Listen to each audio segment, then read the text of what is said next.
Life లో ప్రతి చోట క్విట్ చేస్తే ఎలా బాబు? హౌ?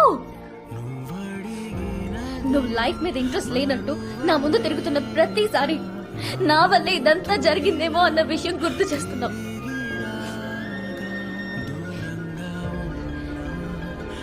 నైట్లో నిద్రపట్టున్నా.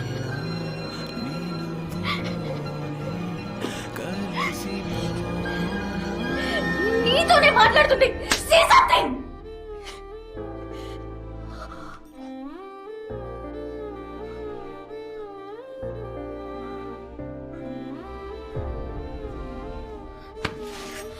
చూసావా? You give up and you walk away every single time. Life తో కూడా ఇదే చేస్తున్నావు. దెబ్బ తగిలిన ప్రతిసారి అక్కడి నుంచి పారిపోతావు. ఏదో ఒక రోజు ఇక నాతో కూడా కష్టమని వదిలేసి వెళ్ళిపోతావు నీ భర్త.